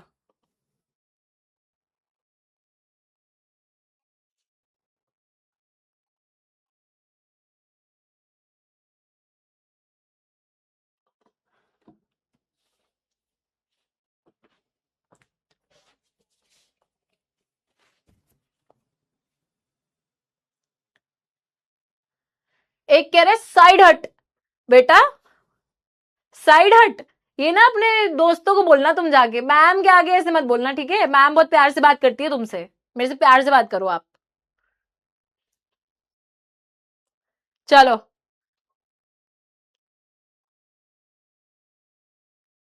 चलो ठीक है, वीडियो कॉल करूं इस बच्चे को मैं. हाँ यार, इस बच्चे को वीडियो कॉल करती हूँ मैं, इस बच्चे को पकड़ती हूँ मैं, कौन है ये। हाँ अभी करती हूँ वीडियो कॉल, रुको इसका मैं अलग से इसको वीडियो कॉल करती हूँ नंबर निकलवा के, रुको अभी, आज आज रुको बेटा। चलो, तो यहां पे ओनरशिप के बेसिस पे ओन कौन कर रहा है, इस बेसिस पे बेटा कौन सा रिसोर्स होता है, इंडिविजुअल एंड कम्युनिटी रिसोर्स। जैसे कि जो एक इंडिविजुअल ओन कर रहा है वो इंडिविजुअल रिसोर्स, जो पूरी कम्युनिटी मिलके ओन कर रही है वो कम्युनिटी रिसोर्स। ठीक है, जैसे पार्क हो गया, पार्क, ब्यूरियल ग्राउंड जो होता है, ठीक है, तो ये सब कम्युनिटी रिसोर्सेज होते हैं। चलो, तो यहां पे ऑप्शन सी बिल्कुल करेक्ट है, बहुत ही गजब, बहुत अमेजिंग। ठीक है, बच्चे आएंगे, अरे फिर आ गए बच्चे, ये सबको कर दूं कॉल, अच्छा, तानिश, उज्जू मैम, ये हम बोलेंगे नहीं अब। चलो, कुणाल, रोहन, दिव्यांश, बिलियनियर माइंडसेट, मनीष, उपदेश, मानहा एंड अनमोल। ठीक है भाई, ओके, ठीक है, चलो ओके गाइस, चलो थोड़ा सा आगे आ जाओ। अब यार रिसोर्सेज के बारे में तो तुमने समझ लिया, लेकिन अब जरा समझते हैं कि हमारे ये जो रिसोर्सेज है, थोड़ी सीरियस बात करते हैं कि हमारे ये जो संसाधन है, आप सभी को पता है कि ये संसाधन बहुत ज्यादा रिस्क पे है, इन पे बहुत रिस्क आ गया, जैसे मेरे पे रिस्क आ गया है ना, अभी ये बच्चे मेरे से नाम जोड़ रहे हैं, अब इस रिसोर्स पे भी रिस्क आ गया है। रिस्क क्या आ गया है, क्या रिस्क है, चलो देखते हैं क्या रिस्क आ गए। सबसे पहले तो बेटा ये जो रिसोर्स है ये डिप्लीट होते जा रहे हैं। डिप्लीट का मतलब है कम होते जा रहे हैं, घटते जा रहे हैं, कम होते जा रहे हैं, कम होते जा रहे हैं। क्यों कम होते जा रहे हैं, because of the greed of a few individuals. कुछ लोगों के लालच को पूरा करने के चक्कर में इतने लालची हो गए हैं लोग, हमें और पानी चाहिए, हम पानी को जो है बिल्कुल शोषण कर देंगे पानी का, हमें जो है ना क्या चाहिए, और भी सारे रिसोर्सेज, पेड़ है, पेड़ को काटते चले जा रहे हैं। तो कुछ लोगों के लालच को पूरा करने के लिए रिसोर्सेज हमारे खत्म होते जा रहे हैं, कम होते जा रहे हैं। दूसरी चीज, यही इसी चीज की वजह से दूसरी चीज पे आते हैं, एक्यूमुलेशन ऑफ रिसोर्सेज। एक्यूमुलेट मतलब इकट्ठा हो गए, एक्यूमुलेट हो गए, किसके पास एक्यूमुलेट हो गए, अमीर लोगों के पास, रिच लोगों के पास, जिनके जो लालची हैं वो लोग सारे रिसोर्सेज इकट्ठा करते जा रहे हैं, तो हमारी सोसाइटी बट गई है। वो लोग जिनके पास रिसोर्सेज हैं, जो अमीर लोग हैं, और वो लोग जिनके पास रिसोर्सेज नहीं है, जो पुअर लोग हो गए। एंड दिस मीन्स कि haves and have nots. Haves मतलब जिनके पास रिसोर्स है, हैव नॉट्स मतलब जिनके पास रिसोर्स नहीं है। ये क्यों हो गया, क्योंकि जिन लोगों के पास लालच था, जो लोग लालची थे, वो तो रिसोर्स को अपने पास ही इकट्ठा करते जा रहे और बाकियों के लिए वो संसाधन बच ही नहीं रहे, बाकियों के लिए वो रिसोर्स बच ही नहीं रहे। आपने देखा होगा, पानी की सप्लाई की बात करो, ठीक है, कुछ ही लोगों के वहां पे ऐसा होता है कि रेगुलर वाटर सप्लाई आती है, कुछ लोगों तक वो पानी ही नहीं पहुंचता। तो इट्स लाइक दैट कि कुछ लोगों के पास वो रिसोर्सेज एक्यूमुलेट होते जा रहे हैं और कुछ लोगों के पास वो संसाधन है ही नहीं। और तीसरी चीज, इनडिस्क्रिमिनेट एक्सप्लॉयटेशन। इनडिस्क्रिमिनेट मतलब बिना शोषण, मतलब आप क्या कर रहे हो, बिना भेदभाव करे शोषण करते चले जा रहे हो, बिना इधर उधर देखे आप जो है रिसोर्सेज को एक्सप्लॉइट करते जा रहे हो। इनडिस्क्रिमिनेट मतलब बिना भेदभाव करे, ये नहीं देख रहे कि कौन सा रिसोर्स क्या चाहिए, बस आंख बंद करके एक्सप्लॉइट करते चले जा रहे हैं, शोषण करते चले जा रहे हैं कि जितना ज्यादा रिसोर्स है भाई इकट्ठा करते रहो, खराब करते रहो, इन्वायरमेंट का क्या ही होगा, अरे खराब ही तो होगा, चलो छोड़ो। अब इस इनडिस्क्रिमिनेट एक्सप्लॉयटेशन से क्या हो रहा है, हमारा एक ग्लोबल इकोलॉजिकल क्राइसिस आ गया है। ग्लोबल इकोलॉजिकल क्राइसिस का मतलब है बेटा कि अपना जो पूरा एनवायरनमेंट है ये जूझ रहा है बहुत बड़ी प्रॉब्लम से, और वो प्रॉब्लम यही है कि लोगों ने अपने पास रिसोर्सेज को कॉन्सेंट्रेट कर लिया है। ग्लोबल इकोलॉजिकल क्राइसिस में आप लोग देख रहे हो, अभी देखो इतनी गर्मी हो रही है, हम लोग देख रहे हैं हमारी जो ओजोन लेयर है, जो हमारे पूरे अर्थ को प्रोटेक्ट करके रखती है from the harmful rays of the sun, वो ओजोन लेयर डिप्लीट होती जा रही है, वो ओजोन लेयर घटती जा रही है। उसी के साथ अगर मैं बात करती हूं, हम लोग देखते हैं ग्लोबल वार्मिंग हो रही है, ग्लोबल वार्मिंग हो रही है, पॉल्यूशन हो रहा है, ठीक है, पॉल्यूशन हो रहा है, जमीन हमारी खराब हो रही है, लैंड डिग्रेडेशन हो रहा है, इतनी सारी दिक्कतें हो रही हैं। क्यों दिक्कतें हो रही हैं, क्योंकि हमने इनडिस्क्रिमिनेट एक्सप्लॉयटेशन करा, आंख बंद करके बस एक्सप्लॉइट करते जा रहे, शोषण करते जा रहे अपने जो आसपास रिसोर्सेज दिख रहे हैं उन सभी का। तो ये तीनों प्रॉब्लम्स क्रिएट हो रही हैं। सबसे पहली क्या प्रॉब्लम कि रिसोर्सेज कम हो रहे हैं, डिप्लीट हो रहे हैं। क्यों? क्योंकि कुछ लोग इतने लालची हैं कि वो रिसोर्स छोड़ ही नहीं रहे। अब इसी वजह से कुछ लोगों के हाथ में सारे रिसोर्सेज आ गए, तो एक सोसाइटी ऐसी क्रिएट हो गई है हैव्स और हैव नॉट्स की। Like there are some people who have those resources while there are some people who do not have those resources. साथ ही में क्योंकि आपने इतना ज्यादा शोषण करा रिसोर्सेज का, तो हमारे आसपास इतनी सारी प्रॉब्लम्स क्रिएट हो गई, global warming, ozone layer depletion, हमारा लैंड डिग्रेडेशन, पोल्यूशन, ये सारी दिक्कतें होने लग गई हमारे साथ में। All these problems are happening guys, and that is why हमें रिसोर्सेज को बचाने की जरूरत है। डेफिनेटली बेटा देखो यहां पे रिलेशन क्या है, अब जरा रिलेशन समझते हैं। हमें पता है कि अगर हमें डेवलपमेंट करना है, अगर हमें डेवलपमेंट करना है, विकास करना है, उस डेवलपमेंट को करने के लिए हमें रिसोर्सेज चाहिए, है ना। रिसोर्सेज से डेवलपमेंट होता है। रिसोर्सेज होंगे तभी आप सड़कें बना पाओगे, तभी आप बिल्डिंगें बना पाओगे, तभी जो है लोगों के घर में बिजली पानी जा पाएगा। रिसोर्सेज होंगे तो। लेकिन अगर रिसोर्सेज ही नहीं होंगे, अगर ये रिसोर्सेज ही डिप्लीट होते जाएंगे, इन्हीं का डिप्लीशन होता जाएगा, इन्हीं की कमी आती जाएगी, तो डेवलपमेंट भी तो नहीं हो पाएगी ना। तो इसलिए ये रिलेशन है इनके बीच में। अगर हमें डेवलपमेंट करना है तो हमें रिसोर्सेज चाहिए, लेकिन उन रिसोर्सेज पे इतना ज्यादा खतरा आ गया है कि हम डेवलपमेंट करेंगे कैसे, हमें पता ही नहीं। ठीक है। और देखो अब यहां पे क्योंकि इतनी सारी प्रॉब्लम है, वही बात आ रही है कि इफ द प्रेजेंट ट्रेंड, अगर आप इसी ट्रेंड, ये जो ट्रेंड चला रखा है आपने जहां आप रिसोर्सेज का शोषण करते जा रहे हो, if this continues by a few individuals and countries, future of our planet is in danger. हमारी जो पृथ्वी है, हमारी धरती मां, उनका जो भविष्य है वो खतरे में है।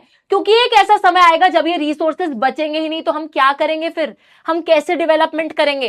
दैट इज वाई बेटा यहां पे जरूरत है सस्टेनेबल तरीके से डेवलपमेंट करने की। सस्टेन का मतलब है जीवित रहना। अगर आपने जिस तरीके से आप डेवलपमेंट कर रहे हो, रिसोर्सेज का शोषण करके, अगर इस तरीके से डेवलपमेंट करोगे तो ज्यादा समय तक हम जीवित नहीं रह पाएंगे, खत्म हो जाएगा सब कुछ। दैट इज वाई अगर हमें सस्टेन करना है, सस्टेन मतलब अगर हमें जिंदा रहना है, जीवित रहना है, तो हमें एक सस्टेनेबल तरीके से डेवलपमेंट करनी पड़ेगी। सिंपल सी डेफिनेशन है, बचपन से पढ़ते आ रहे हैं कि प्रेजेंट, एक तो डेवलपमेंट इस तरीके से होनी चाहिए विदाउट हार्मिंग या डैमेजिंग द इन्वायरमेंट, बिना प्रकृति को नुकसान पहुंचाए। एंड दूसरी चीज, प्रेजेंट जनरेशन, आज की जो पीढ़ी है वो भी डेवलपमेंट कर सके without compromising the ability of the future generation. और आगे आने वाली जो पीढ़ी है उसके लिए भी रिसोर्सेज छोड़ के जाने हैं, ताकि आगे आने वाली पीढ़ी भी डेवलपमेंट कर सके। ठीक है, आज ही सब कुछ खत्म करके नहीं जाना है, उनके लिए भी छोड़ के जाना है। वो वाली सिंपल सी बात है कि हमें सस्टेन करना है, जीवित रहना है, हमें भी जीवित रहना है, आगे आने वाली पीढ़ियों को भी जीवित रखना है। तो उसके लिए हमें एक सस्टेनेबल तरीके से डेवलपमेंट करनी पड़ेगी। प्रेजेंट जनरेशन की डेवलपमेंटल नीड्स फ्यूचर जनरेशन की डेवलपमेंटल नीड्स को नुकसान ना पहुंचाए और प्रकृति को बिना नुकसान पहुंचाए। सिंपल सी बात है। इसी आइडिया को डिस्कस करा जाता है, बहुत सिंपल है, देखो यहां तक समझते हैं फिर आगे चलेंगे। इसी आइडिया को डिस्कस करा जाता है रियो de Janeiro earth summit of 1992 में। रियो डी जेनेरो अर्थ समिट, बेटा ये एक मीटिंग हुई थी। रियो डी जेनेरो एक जगह है ब्राजील में, ब्राजील के अंदर बहुत सारे वर्ल्ड लीडर्स 1992 में इस मीटिंग का हिस्सा बने थे। हम लोग देखते हैं जून 1992 में 100 से भी ज्यादा कंट्रीज के जो हेड ऑफ द स्टेट्स है, जैसे प्राइम मिनिस्टर, प्रेसिडेंट, ये सब हेड ऑफ द स्टेट्स आके रियो डी जेनेरो में for the very first time international earth summit के लिए मिले थे। समिट मतलब मीटिंग। ठीक है, ये जो रियो कन्वेंशन है, जो मीटिंग होती है, यहाँ पे ग्लोबल फॉरेस्ट प्रिंसिपल्स और एजेंडा 21 की बात करी जाती है सस्टेनेबल डेवलपमेंट को हासिल करने के लिए। ग्लोबल फॉरेस्ट प्रिंसिपल्स को एंडोर्स, प्रमोट करा गया। मतलब कि हर एक देश में फॉरेस्ट एरिया जो है उसको प्रोटेक्ट करके रखो, पेड़ों को कटने से बचाओ, पोल्यूशन ना हो। ठीक है, जंगल जो है उनको प्रोटेक्ट करो, ये सब चीजों की बात करी जाती है। और उसी के साथ एजेंडा 21 की भी बात करी गई। एजेंडा 21 का मतलब है 21वीं सदी, 21 मतलब 21st सेंचुरी में हमारा यही एजेंडा है कि हमें सस्टेनेबल डेवलपमेंट लेकर आनी है। सिंपल सी बात है। ठीक है, ओके। एजेंडा 21 को बताने से पहले यहां पर एक बारी मैं आपको पूरा समराइज कर देती हूं, ध्यान से सुनना। ठीक है, माइंड मैप आप अपने नोट्स में भी बना सकते हो, ध्यान से सुनना। हमने देखा रिसोर्सेज का मीनिंग क्या है, हमने देख लिया, but we see that there are a lot of things. ठीक है, डेंजर या रिस्क की हमने बात करी ऑन रिसोर्सेज। ठीक है, इन रिसोर्सेज के ऊपर बहुत सारा डेंजर और रिस्क आ रहा है। 3 चीजें हमने बेटा यहां पे देखी, आप साथ साथ इसको बना सकते हो। ठीक है, 3 चीजें यहां पे हमने देखी। सबसे पहली चीज हम लोग देख रहे हैं क्या, डिप्लीशन हो रहा है रिसोर्सेज का। डिप्लीशन मतलब रिसोर्सेज खत्म हो रहे हैं। दूसरी चीज हमने क्या देखी, एक्यूमुलेशन हो रहा है, कुछ ही लोगों के पास ये रिसोर्सेज रह गए हैं, बाकी लोगों के पास नहीं है, हैव्स और हैव नॉट्स की सोसाइटी क्रिएट हो गई है। और तीसरी चीज हम लोग देख रहे हैं, एक्सप्लॉयटेशन हो रहा है, शोषण हो रहा है इन रिसोर्सेज का, जितनी जरूरत नहीं है उससे ज्यादा इनका इस्तेमाल करा जा रहा है, जिसकी वजह से एक ecological crisis, environmental crisis create हो रही है, एक आपदा की स्थिति आ रही है जहां पर हर एक चीज को नुकसान पहुंच रहा है, ओजोन लेयर खत्म हो रही है, ग्लोबल वार्मिंग हो रही है, ठीक है, उसी के साथ हम देख रहे हैं लैंड डिग्रेडेशन, पोल्यूशन, इतनी सारी प्रॉब्लम्स हमें फेस करनी पड़ रही है सिर्फ इसी वजह से। तो ये सारी प्रॉब्लम्स हैं और इसी प्रॉब्लम की वजह से एक जरूरत है रिसोर्सेज को बचाने की। तो नीड या जरूरत क्या है, नीड है सस्टेनेबल डेवलपमेंट की। सस्टेनेबल डेवलपमेंट का मतलब है डेवलपमेंट को इस तरीके से करो कि बिना एनवायरमेंट को नुकसान पहुंचाए, बिना प्रकृति को नुकसान पहुंचाए, और जो प्रेजेंट जनरेशन की डेवलपमेंट है वो फ्यूचर जनरेशन की नीड्स को खराब ना करे। मतलब प्रेजेंट जनरेशन भी डेवलपमेंट कर सके और फ्यूचर जनरेशन के लिए भी रिसोर्सेज को छोड़कर जाना है।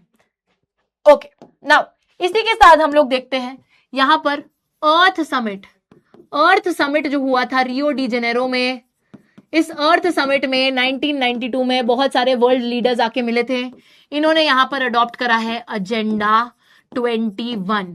एजेंडा 21 का मतलब है एक तरीके से 21st सेंचुरी में हम लोगों को 21st सेंचुरी में अचीव करनी है सस्टेनेबल डेवलपमेंट, नहीं तो बहुत नुकसान हो जाएगा। ठीक है, सिंपल सा ये हमारा समरी है जो अभी तक हमने यहां पे पढ़ लिया है। ओके गाइस, जल्दी से सभी लोग मुझे बताएंगे कि बात सभी को क्लियर है, फटाफट से बता दो, फटाफट। चाय भूल गए मैम आप? अरे यार, ये तो अच्छा है तुमने याद दिला दिया मुझे।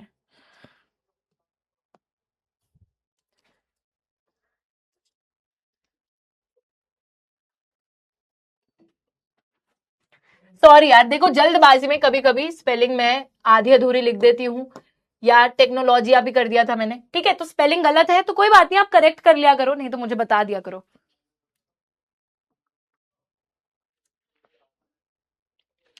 बेटा ठंडी चाय पीने से तबीयत तो नहीं खराब हो जाती है? कहीं तुम ये तो नहीं चाहते कि मैं कल की क्लास ना लूं, कहीं मेरे को ठंडी चाय बोल रहे हैं P low ma'am? Ice tea बन गई है तो।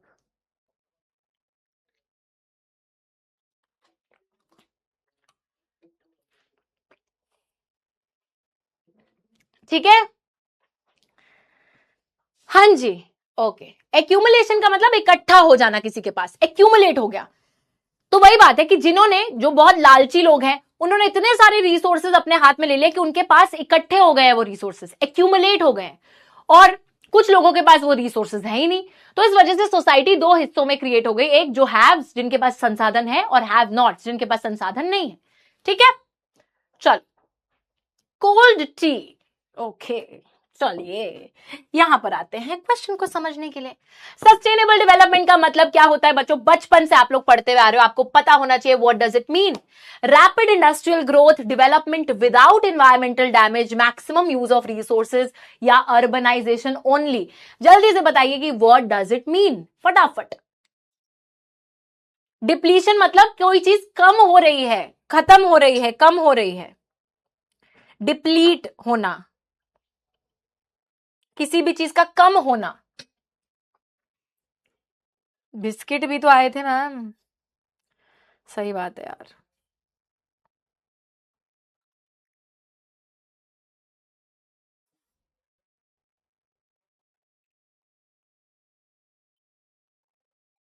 ठीक है,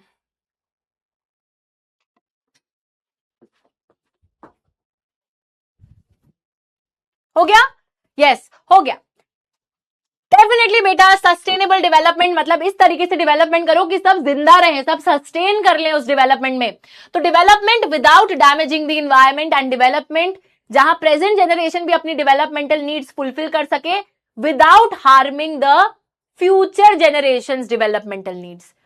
ओके, बिल्कुल सही जवाब है यहां पर ऑप्शन बी, बहुत ही बढ़िया। देख लेते हैं, Tanish, Ganesh, billionaire mindset, Kunal, Ujju ma'am, Rituraj, Divyansh, Rohan, Manish and Paramya. ठीक है, चलो आगे आ जाओ। Earth summit of 1992 was held at, बेटा ये जो अर्थ समिट हुआ था, ये जो मीटिंग हुई थी जहां ये सारे लीडर्स चाय कॉफी के लिए मिले थे और एनवायरमेंट की प्रॉब्लम्स डिस्कस करने के लिए मिले थे, ये मीटिंग कहां हुई थी, किस शहर में हुई थी? शहर में हूं मैं तेरे, आके मुझे मिल तो ले। चलो यार बताओ कौन सी जगह, कहां पे ये मीटिंग हुई थी?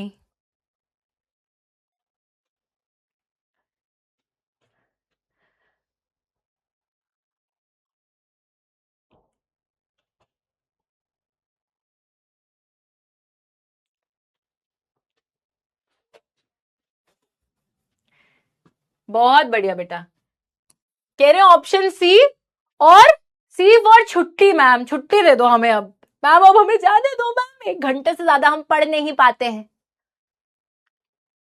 हर क्लास में 1 घंटे के बाद बच्चे टाइम लगा के बैठते हैं कि जैसे ही 8 बजेंगे घड़ी में, उससे 2 मिनट पहले से ही हम स्पैम करने लगेंगे, मैम जाने दो, मैम जाने दो, जाने दो, जाने दो, जाने दो, जाने दो। तो यार इसी बात पे एक शायरी अर्ज है।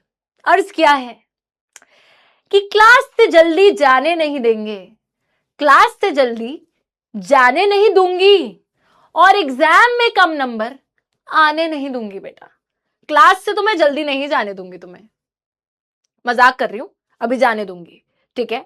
तो रुको रुको, ओके चलो।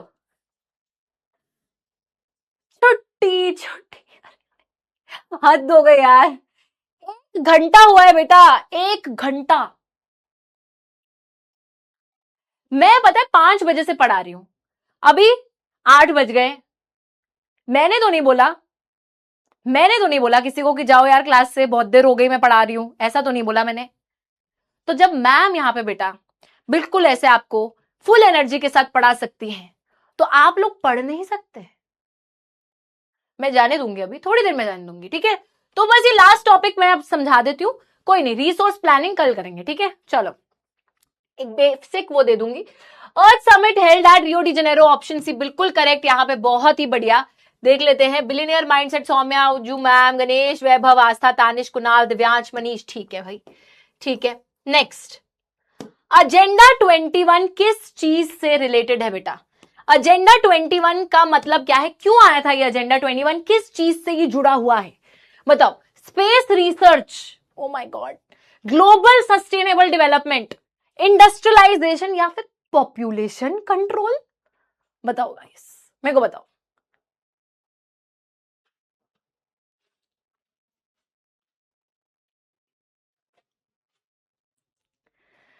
What is it related to guys, जल्दी से बताइए। हाँ क्या हुआ? ठीक है, बिल्कुल सही जवाब है बेटा, स्पेस रिसर्च। जो बच्चा लिख रहा है ना, आप मस्ती करने के लिए, बेटा ये जो तू मस्ती करने के लिए आंसर दे रहा है ना, मत कर। अच्छा, पॉपुलेशन कंट्रोल। ये बच्चे ना, ये जो ये मस्ती जो करते हैं ज्यादा, किसी दिन सिर्फ इनसे मैं वीडियो कॉल करूंगी। ये जो मस्ती करते हैं ऐसी एवी मस्ती करते हैं। ग्लोबल सस्टेनेबल डेवलपमेंट, बिल्कुल सही जवाब है ये। Rohan, Shubham, Manish, Vaibhav, Vincenzo, Kunal, Saumya, billionaire mindset, Abhinash and Tanish, ठीक है। ऑलराइट, अभी गाइस यहां पर आ जाते हैं, फटाफट से देखो, एक लास्ट चीज समझ लो मेरे से, जितनी जल्दी समझोगे उतनी जल्दी छुट्टी कर दूंगी, ठीक है? चलो समझो, एजेंडा 21 अभी अभी हमने देखा कि जो एजेंडा 21 था बेसिकली वो सस्टेनेबल डेवलपमेंट को लाने के लिए यहां पे एंडोर्स किया गया था, प्रमोट किया गया था इस मीटिंग के अंदर। तो यहां पे देखिए, the declaration signed by the world leaders in 1992 at the United Nations, देखो ये कॉन्फ्रेंस का नाम है United Nations conference on environment and development which took place at Rio de Janeiro, Brazil. Rio de Janeiro earth summit जो ये meeting थी, इसके अंदर एक कॉन्फ्रेंस हुई थी, UNCED, United Nations conference on environment and development, और यहां पे एक डेक्लेरेशन, एक अग्रीमेंट, ठीक है बेटा, इन वर्ल्ड लीडर्स ने मिलकर साइन करा था। डेक्लेरेशन मतलब एक डिक्लेयर कर रहे हैं, ठीक है, एक अग्रीमेंट है, सबने साइन करा है कि यस हम एजेंडा 21 लेकर आएंगे। एजेंडा 21 का उद्देश्य एक ही है कि ग्लोबल सस्टेनेबल डेवलपमेंट को लेकर आना, हर एक दुनिया के हिस्से में सस्टेनेबल तरीके से डेवलपमेंट करना, यही उद्देश्य है जिसको सबने दस्तखत किया था, साइन करा था। अब इसी के साथ देखो, कॉम्बैट का मतलब होता है जीत हासिल करना किसी चीज पे। कॉम्बैट, जितना भी वर्ल्ड में इन्वायरमेंटल डैमेज हो रहा है, प्रकृति को जितना नुकसान पहुंच रहा है, उस पर हम जीत हासिल करेंगे। दुनिया भर में जो गरीबी हो रही है, उससे हम बाहर निकलेंगे। ठीक है, जितने दुनिया में एक तरीके से डिसीज हो रहा है, बीमारियां जो फैल रही हैं, उसको भी हम कॉम्बैट करेंगे, उस पर भी हम जीत हासिल करेंगे। ये सब चीजें इन्होंने बोली कि प्रकृति का खराब होना, गरीबी, बीमारियां, इन सब पे हम जीत हासिल करेंगे। मतलब ये सारी चीजें हम हटाएंगे। कैसे हटाएंगे? ग्लोबल कोऑपरेशन के थ्रू। ग्लोबल कोऑपरेशन मतलब ये सारे लीडर्स मिलके क्या कर रहे हैं बेटा? वहां पे डांस कर रहे हैं? नहीं, ये सारे लीडर्स मिलके एक दूसरे के साथ कोऑपरेट कर रहे हैं, एक दूसरे का साथ दे रहे हैं कि वर्ल्ड में हम लोग अपने अपने देश में जाके एक तरीके से गरीबी को हटाने का काम करेंगे, बीमारियों को हटाने का काम करेंगे। ठीक है, इन्वायरमेंटल डैमेज को रोकने की कोशिश करेंगे। कैसे? एक दूसरे का साथ देके, एक दूसरे के साथ कोऑपरेट करके इंटरनेशनल लेवल पे, क्योंकि ये हमारा एक कॉमन इंटरेस्ट है, म्यूचुअल नीड है। मतलब म्यूचुअल होता है कॉमन चीज, कि हम सबकी जरूरत है इस चीज से हटना, गरीबी हटाना। सभी, हर देश चाहता है ना कि हमारे देश से गरीबी हटे, हर देश चाहता है कि हमारे देश से बीमारियां हटे, हर देश चाहता है कि हमारी इन्वायरमेंट हम प्रोटेक्ट करें। तो ये सबका एक कॉमन इंटरेस्ट है। ठीक है, हर कोई ये अचीव करना चाहता है, एक म्यूचुअल नीड है, एक कॉमन जरूरत है हर किसी की, एंड सबकी बराबर शेयर्ड रिस्पॉन्सिबिलिटी है। इंडिया की भी रिस्पॉन्सिबिलिटी है, चाइना की भी रिस्पॉन्सिबिलिटी है, यूएस की भी रिस्पॉन्सिबिलिटी है, सबकी रिस्पॉन्सिबिलिटी, हम सबका जो है ये बांट लिए हमने ये जिम्मेदारी कि yes we will achieve this. ठीक है, तो सबकी कॉमन नीड्स है, इंटरेस्ट है कॉमन, और ये सबकी रिस्पॉन्सिबिलिटी है, सबकी जिम्मेदारी है, सबने जिम्मा उठाया है इस चीज से लड़ने का, झगड़ने का। मेजर ऑब्जेक्टिव यही था कि that every local government will draw its own local agenda 21। तो ये चीज डेफिनेटली सब लीडर्स ने मिलकर डिसाइड करी, पर सब जब अपने अपने देश जाएंगे तो वहां पे जो लोकल एजेंडा 21 होगा कि अपनी कंट्री में क्या क्या, किस तरीके से हमें सस्टेनेबल डेवलपमेंट लेकर आना है, तो हर कंट्री अपने हिस्से की रिस्पॉन्सिबिलिटी निभाएगा और उस पर काम करेगा। सिंपल सी बात है एजेंडा 21 की। तो इस पे शॉर्ट नोट लिखने को आ सकता है, शॉर्ट नोट ऑन एजेंडा 21। बहुत इंपॉर्टेंट क्वेश्चन है, ये आप लोग होमवर्क में करके आओगे। ठीक है, तो आप लोग बेटा एक तो ये क्वेश्चन करोगे, short note on agenda 21, very very important. आप इसके बारे में शॉर्ट नोट लिखेंगे। और एक और सवाल यहां पर हम आपको बोलेंगे, मीनिंग ऑफ रिसोर्सेस, ये भी आप लोग लिखेंगे। और इसी के साथ, ठीक है,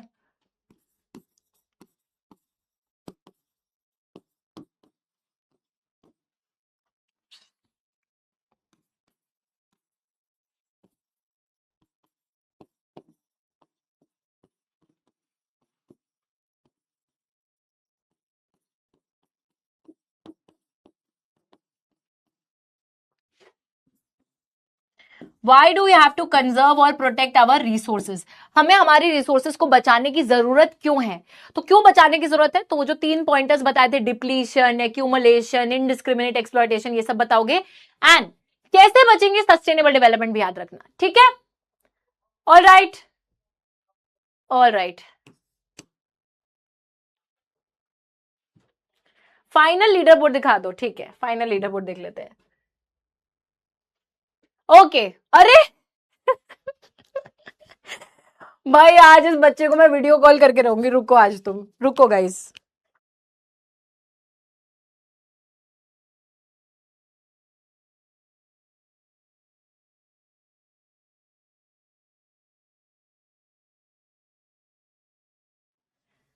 बेटा आज खतरे से खाली नहीं होने वाला। ठीक है, तो ये बहुत गलत करा है इसने ना, कोई बात नहीं। 5 मिनट वीडियो कॉल बस मैं मिलाऊंगी, देखते हैं कोई बच्चा उठाता है कि नहीं उठाता है। ओनली वो 5 मिनट्स, तो प्लीज वेट।